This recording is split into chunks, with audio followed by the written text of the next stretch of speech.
Hey guys, welcome to my WWE 13 review.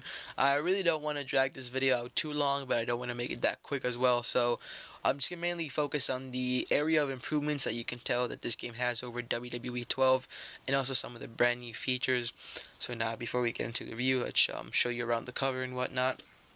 The cover, as you all should know by now, there's CM Punk, the WWE 13 logo, rated Teen for Teen, the WWE logo, which you get like in mostly every game, and the THQ logo, WWE 13.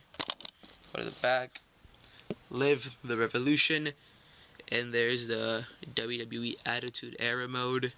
There's the Mania 15, Mick Foley, Mankind. He is counting the 1, 2, 3 as Stone Cold's pinning the Rock. I'll talk about the Attitude Era mode, of course. There's Stone Cold. There's the WWE Live. It's not really a gameplay. It's mainly a mode. So yeah, hope you guys can read that right there. There's Cena and Lesnar. That's pretty much telling you like the new technology and like how the gameplay is more smoother, flower, freer. I'll talk about that as well. And that's it. Live the Revolution. You open it up, and here you have WWE 13, the slip-on thing with the instructions and whatnot. And there's a disc. And that's about it for the case and whatnot. Alright, so now for the... Now, you can, right off the bat, you can automatically see the area of improvement that WWE 13 has over WWE 12. Let's start off with the gameplay. The gameplay is smoother, especially when it's single player. Like, you have more freedom. And WWE 12, you really didn't have that freedom. For example, like, for SmackDown vs. Raw 2011, I felt like that freedom, like, and they even said it, like, for WWE 2011 or SmackDown vs. Raw 2011, that they added more freedom to the gameplay, to the story mode, and to the single player. And then in WWE 12, you really didn't feel that freedom, so to say. But in this one, it's more smoother, like I said, and the freedom when you're playing single player, like you can definitely notice that. So that's a plus. You always want to have that. The WWE Universe game mode is still the same from last year's. I think it has I don't know, probably like 2 more features that were added to it. Probably, I think it was the fact that you can make your own arena in the universe now, and you can also create like what was it? It was something else. I don't know, but I know that now they added the fact that you can create your own arena in the universe. I know that last you could just create your own arena, but this time, like, I guess like you can use it in the universe, so that's cool. If you want to create your own arena, you can create your ROH arenas, you can create your TNA arenas, you can create the past arenas and whatnot. So that's a plus if you want to create arenas. And then so like I said, the universe game mode is still the same. And it's also refreshing to see old features bringing back, like the King of the Ring. I think the last time we actually had the King of the Ring mode was either SmackDown vs. Raw 2007 or 8. I'm not sure. I think it was 7. I'm trying to think about it. I don't know, but I know that he was 7. Either it was SmackDown 2007 or SmackDown 2008 that we had the last King of the Ring mode. And it's great. You have it, of course, in the old WWF King of the Ring arena, which is awesome. And you can do it up to 4, 6, 8, and 12, the participants that you want to have. And I don't think you guys are going to find this all that interesting, but last year in WWE 12, they started testing and experimenting with the camera angles and whatnot. And this year, they really improved it. It's like you're actually like watching like Raw or SmackDown on TV. They really did go all out with the cameras. Like I said, it's not really all that interesting, but it's good because like the camera last year, like they kind of overrated it. Like when they were promoting the game, like, oh look, the camera angles are so amazing, yada yada yada. But it wasn't really all that well.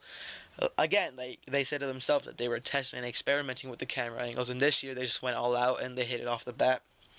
And I think the last thing we should talk about here is the Attitude Era mode. Actually, no, before that, like right here in the back, the WWE Live mode. There you can do, for example, remember when SummerSlam 2011, when Sheamus and Mark Henry had that whole barricade incident where Sheamus, or I think it was Mark Henry, who just flat out attacked Sheamus and he speared him through the barricade. You can do that. Vengeance 2011, when Big Show and Mark Henry broke the ring, you can do that. So that's pretty cool that they added that feature. Last but not least, let's talk about the Attitude Era mode.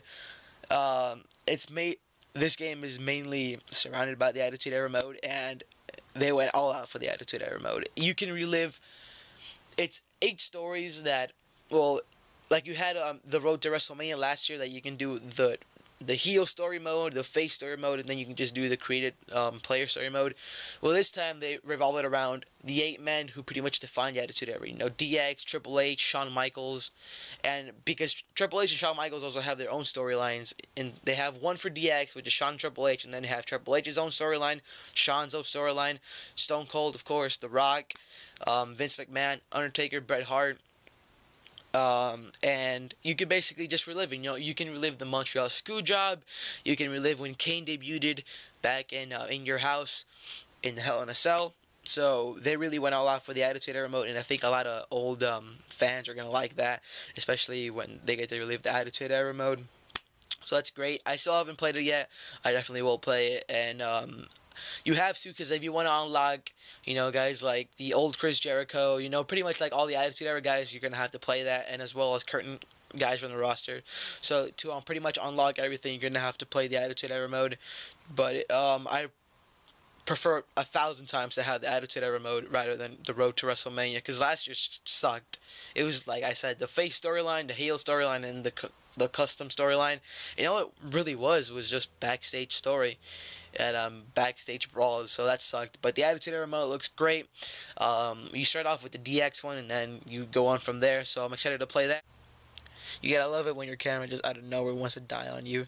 So like I was saying about the Attitude Era mode, you're basically just reliving the Attitude Era, which is great. You start off with the DX storyline, and from there you just move on. And yeah, that's about it for WWE 13 and what it has to offer this year. Great game.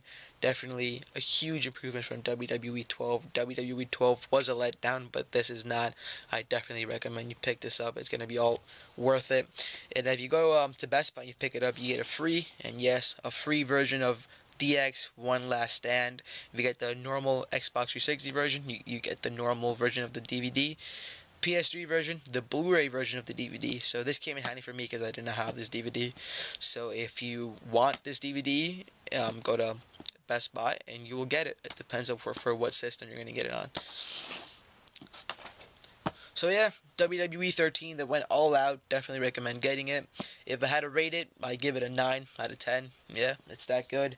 So yeah, hope you guys enjoyed this review. And later on throughout the week, I will be reviewing Brock Lesnar, Here Comes the Pain Collector's Edition. Also got it at Best Buy, and it's for sale. So people, Best Buy is your best friend. Alright guys, that's it for the WWE 13 review. Hope you guys enjoyed, and I will catch you on the flip side. Go pick this up now.